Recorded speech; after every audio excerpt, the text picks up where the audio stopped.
Thank you for that kind introduction, Dr. White, and thank you for the opportunity to worship with you today. It is such a pleasure to be at Cedarville University. Thank you for this. I'm going to put a picture up on the screen behind me. This is a picture. Yeah, can you give me a few ahs? I need a few ahs.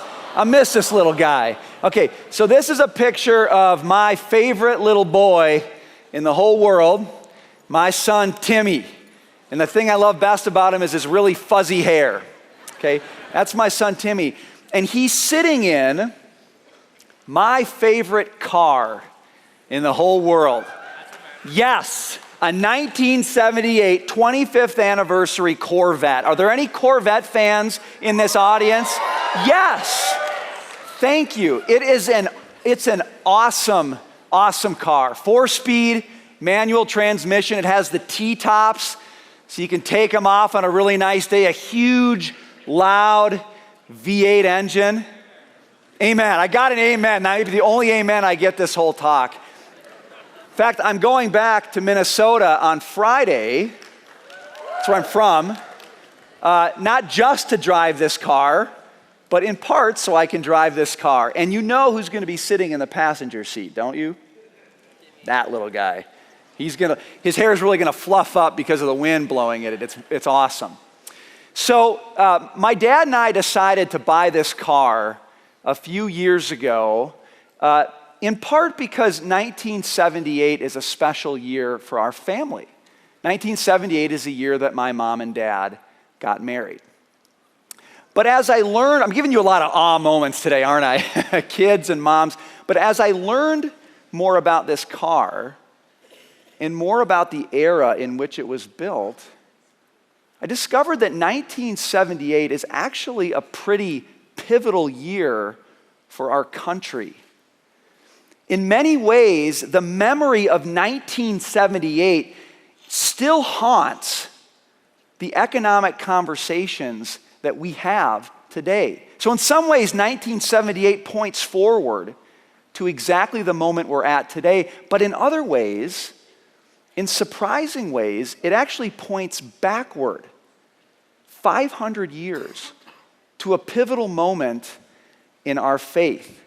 I want to argue today that this old sports car has a lot more to do with the Reformation than you might think. And that both this car and the Reformation have a lot more to do with faith and work in the 21st century than you might think. Now look, I'll start out by admitting that life has changed quite a bit over the past 500 years. No question about that. I mean, consider this. When Martin Luther was born in the late 15th century, the average lifespan in Germany was 35 years. By comparison, in the United States today, the average age at which somebody starts his or her first business is 40. Most people in Luther's time would have died before most people in our time would start their first business. When Luther traveled from Germany to Rome in the year 1510, it took him over 2 months to get there on foot.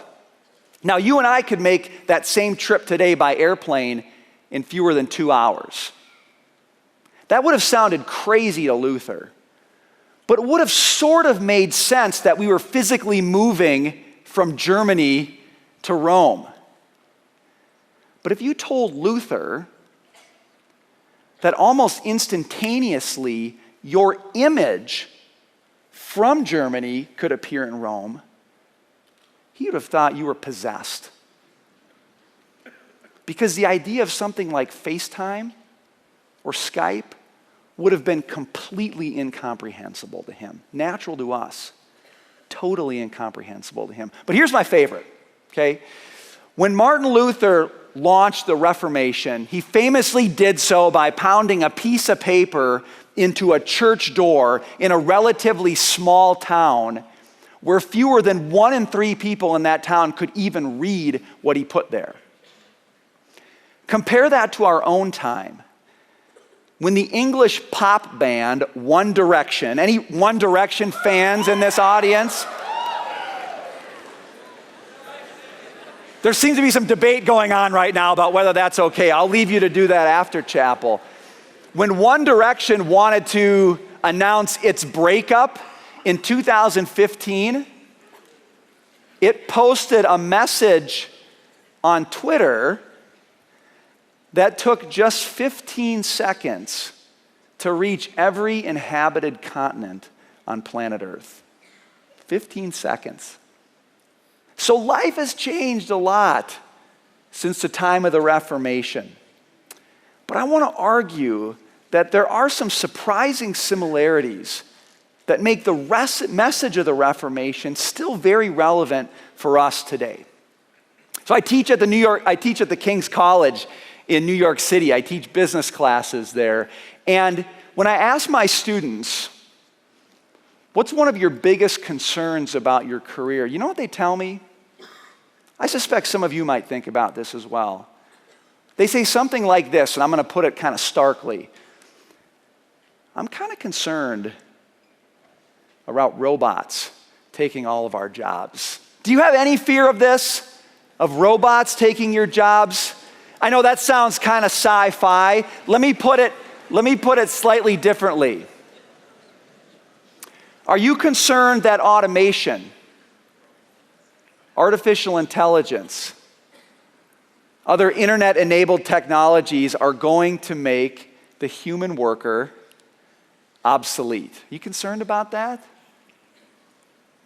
My students are a little bit concerned about it. And look, in some ways, I don't blame them. Researchers from Oxford University have predicted that nearly half, 47% of jobs in the United States are at risk of being automated over the next 20 years. Almost half. The researchers at the consulting firm McKinsey take it even a step further. They say half of U.S. jobs could be automated by technology that exists right now. I see a few of you squirming just a little bit more. Maybe you're starting to get more nervous about this problem. My students are nervous about it a little bit because of what they hear the experts saying. But I think even more than that, when they look at the world around them, they can actually see this trend happening. So 1978 was the 25th anniversary of the Corvette. But it was also a really big year for General Motors, the company that makes Corvettes. In 1978, General Motors was America's largest employer. 850,000 workers. And those workers were on their way to generating a profit that year of $11 billion in today's dollars. 1978 was a big year for General Motors. But it was also a turning point for General Motors and for the U.S. economy. Over the next 30 years, General Motors would shed 3 out of every 4 jobs that existed in 1978. And 1 out of every 3 manufacturing jobs in the U.S. economy would disappear over those 30 years. Now look, new companies emerged, new industries emerged, they grew up, but they looked shockingly different. Take Google, for example. In 2012, Google employed 38,000 people. Less than 5% of what General Motors employed in 1978. But Google that year generated a profit of $14 billion, 20% more than those 850,000 workers could generate for General Motors. Now, you might say, well, look, that doesn't surprise me that a software company could make more money with fewer workers than a car company. After all, they're completely different businesses, right? Well, that was true until Google started making self-driving cars. I don't even think you and I have the historical context to appreciate this reality. But folks, we live in a world where General Motors' most fierce competitor might be an internet search engine company. That is astounding. Technology is causing the collapse of traditional barriers between industries. And that is having a profound influence on the world you're stepping into and the world that I'm working in right now. But what does all this have to do with the Reformation? Okay, so that's a story about today. What does this have to do with the Reformation? Well, what's interesting, if you ask a historian, what's the closest historical parallel to the economic impact of the internet in our day, they're likely to tell you it was the impact of the printing press that was introduced in Europe just before Martin Luther was born. Like the internet, the printing press expanded the exchange of ideas, and it gave advantages to people who could figure out how to use those ideas in the marketplace. So here's an example. In the late 15th century, do you know what one of the most popular genres of books was that was being printed? Math textbooks. Now you're probably thinking of that textbook that's like this thick sitting on your desk right now. All the math professors in here are like, yes, I wish I was alive in the 15th century. That was awesome.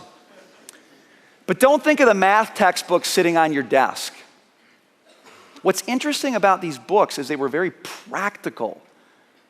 They were very focused on trade and business, helping people learn how to calculate things like exchange rates and interest rates. But yes, and profit. And part of the reason for that is because, like the internet, the printing press facilitated an exchange of ideas, which meant people interacted with more people outside of their own town. And do you know what that increased? Competition. You could trade with people outside of your own sphere, which was great if you were looking for something new, but it was tough if you're selling something. That's why exchange rates and interest rates mattered so much. You're dealing with people who transact in different currencies, and you're dealing with longer time frames for your transactions, which means credit becomes really important. Now, we talked today about how the internet facilitates new kinds of collaboration with social media or sharing economy platforms. But the same thing was actually happening in Luther's day at the printer's workshop. The printer's workshop actually became a sort of social media space where scholars and merchants and mechanics, right, and traders met together and shared ideas in ways that traditional social boundaries hadn't allowed before. And here's kind of the kicker, I think. Today, when we think about technology, we think about how those who get to participate in the technology revolution are making the biggest economic gains, right? We have this conversation around inequality in our world. But the same thing was going on in Luther's time. Cities that adopted printing press technology in the late 15th century and had no prior economic advantage grew by 35 percentage points more over the next 100 years than cities that didn't adopt the printing press technology. Okay, so what am I saying here? What's all this arcane historical knowledge? Here's what it means. Think about it. Think about Luther's world. Science and math, the knowledge of science and math become much more important to economic success.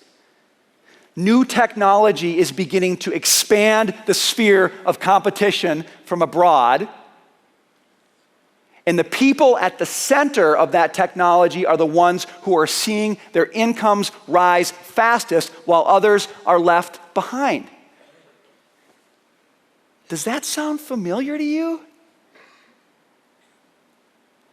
Technology like the printing press gave a big advantage to the inventor, to the creator, to the entrepreneur.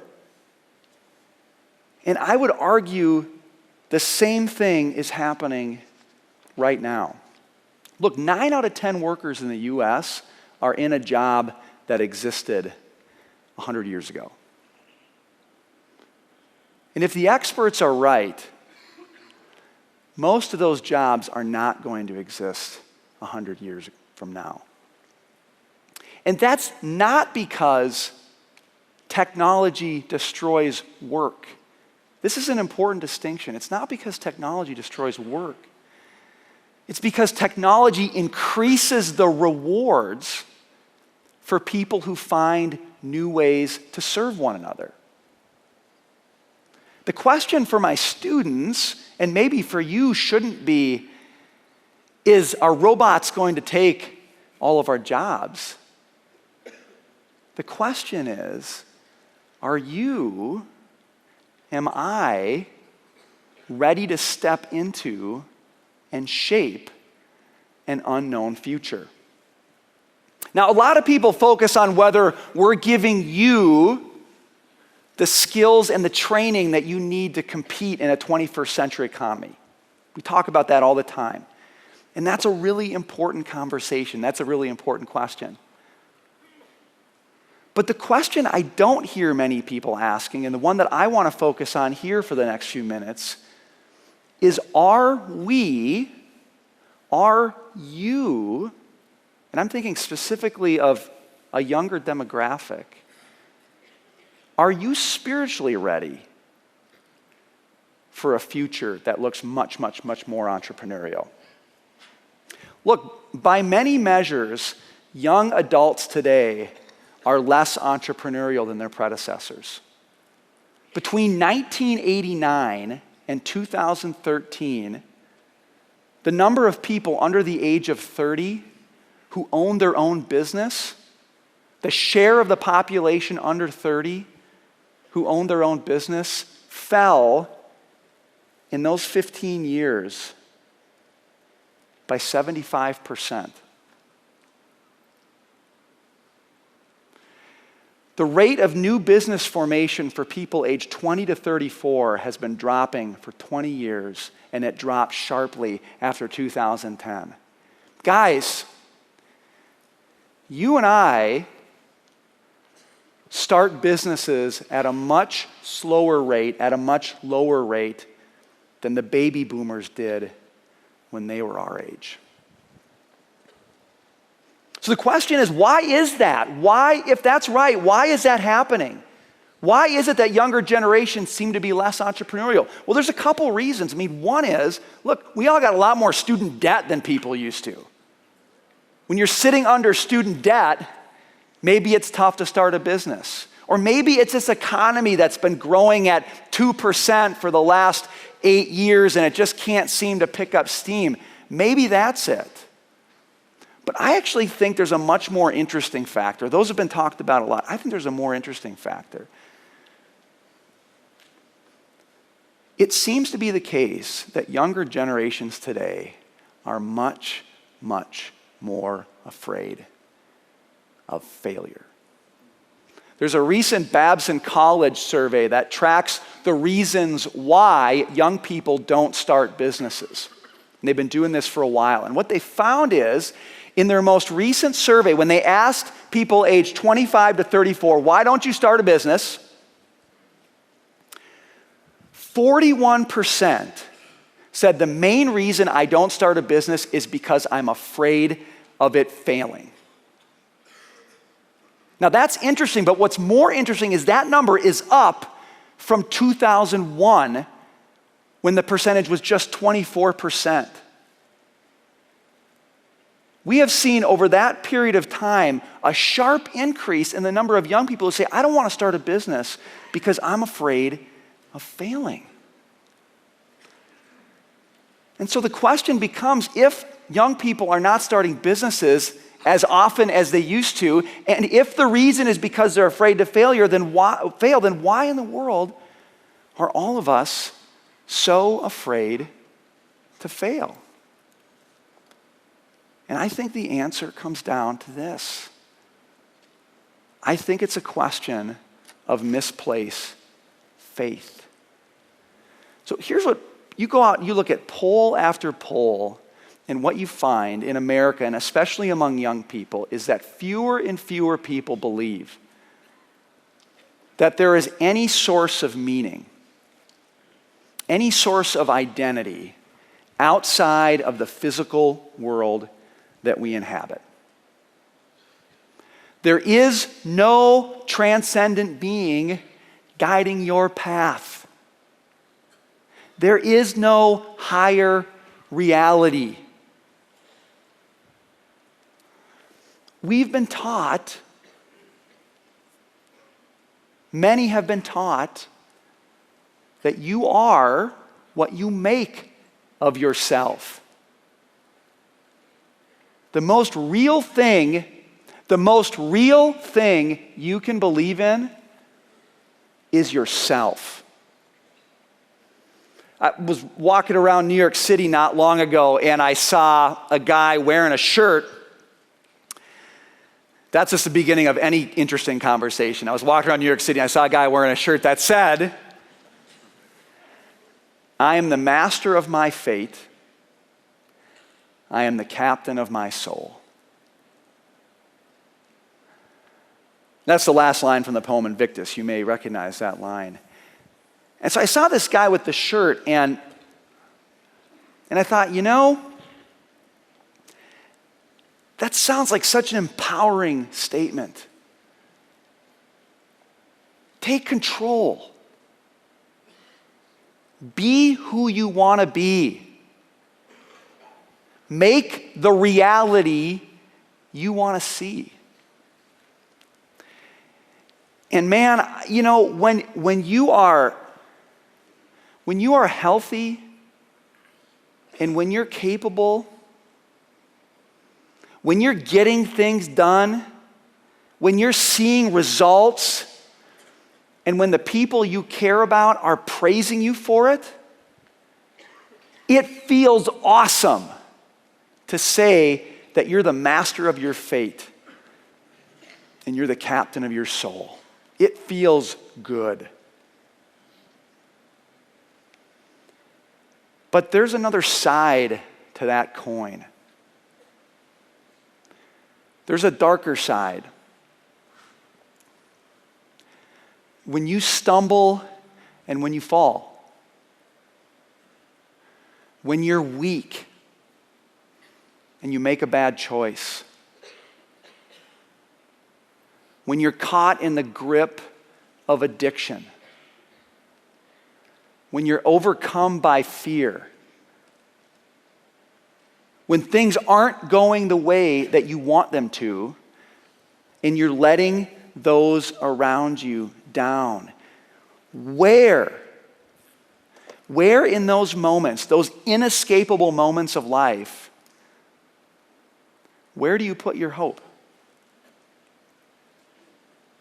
See, the problem is when you really believe, when you put all your chips on the fact that you're the master of your fate, when you're the captain of your soul, if you really believe that you're in control, this is what it means, and I think we actually know this. What it means is that failure doesn't happen to you. It comes from you. It's inseparable from you. If you're the master of your fate, if you're the captain of your soul, then when you fail, it's because you're a failure.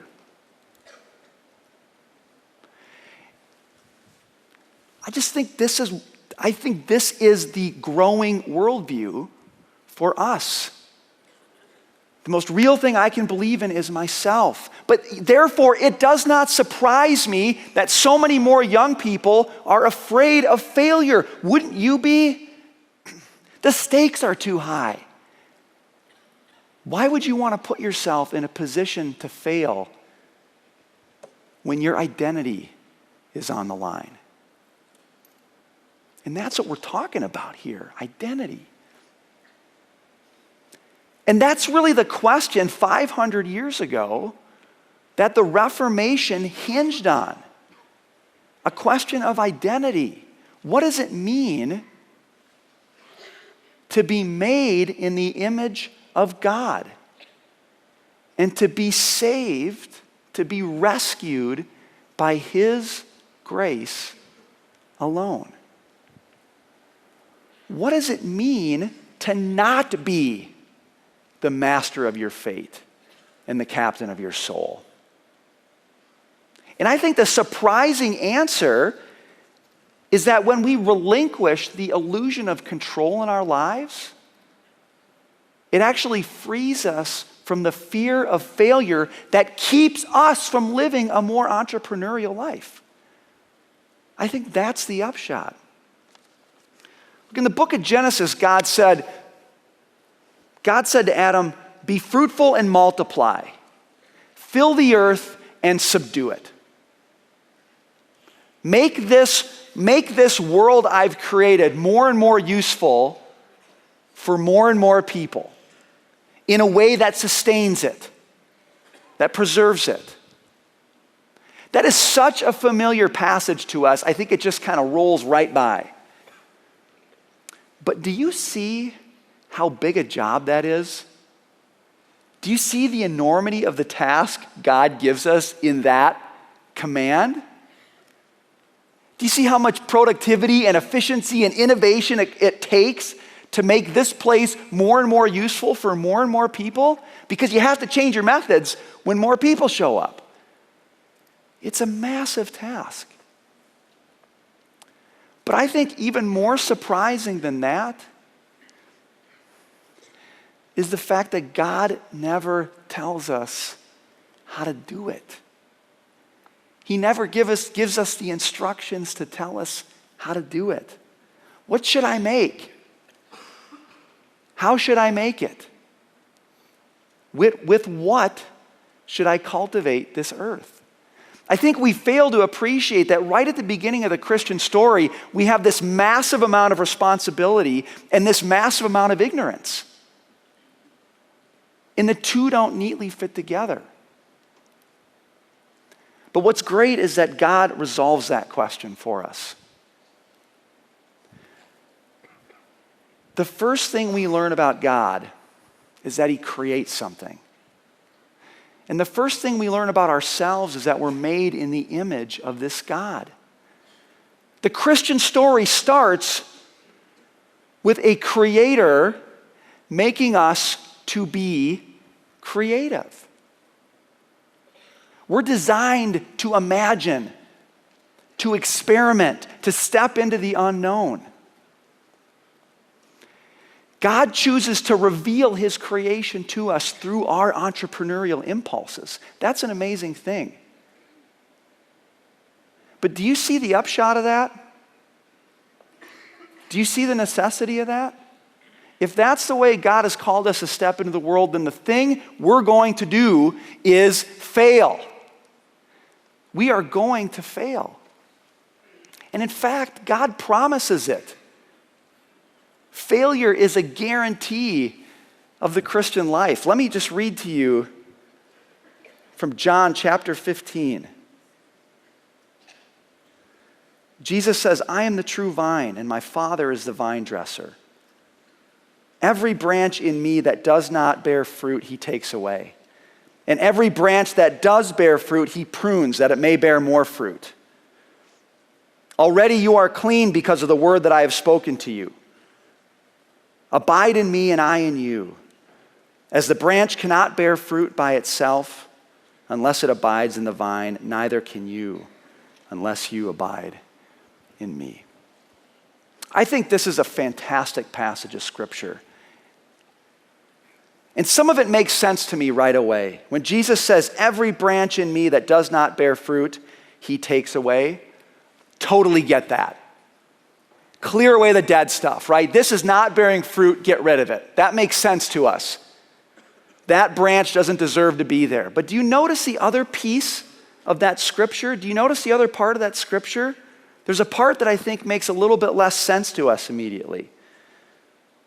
It says, every branch that does bear fruit, he prunes, that it may bear more fruit. Do you see what that's saying? God is doing something counterintuitive. It's not just that he's cutting off the dead stuff, but he is pruning, he is wounding the living stuff.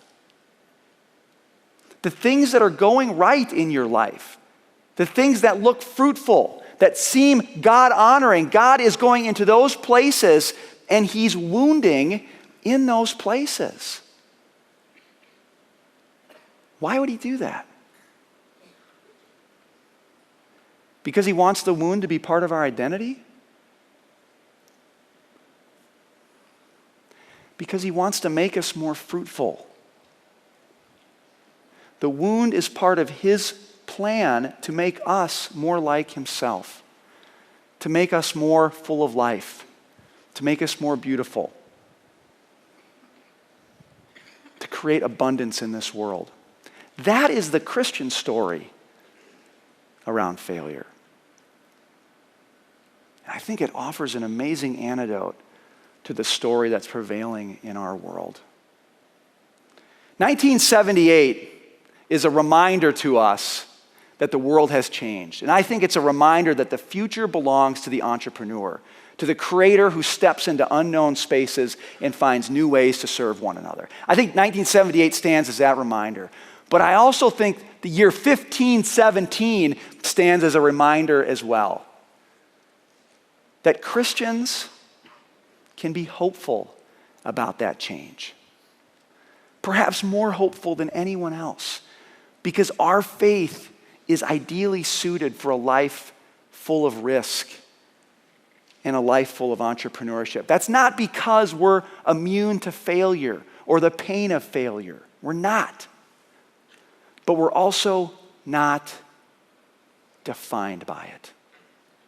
And that means we don't have to run away from circumstances where failure just might happen. Folks, the message of the Reformation, I think, is relevant today as it was 500 years ago, and this is intensely good news. Our brokenness and our shortcomings are swallowed up in grace. God invites us to surrender the control we think we have of our lives. He invites us to abandon the illusion that we're the masters of our fate and the captains of our soul, and he instead invites us to enjoy the freedom to take a risk. Knowing that God uses our failures, even our failures, maybe especially our failures, to bring about fruitfulness and beauty and abundance of life in our lives and in the lives of those we touch. That's the good news as we walk into the 21st century. Join me as I pray, and then we'll dismiss.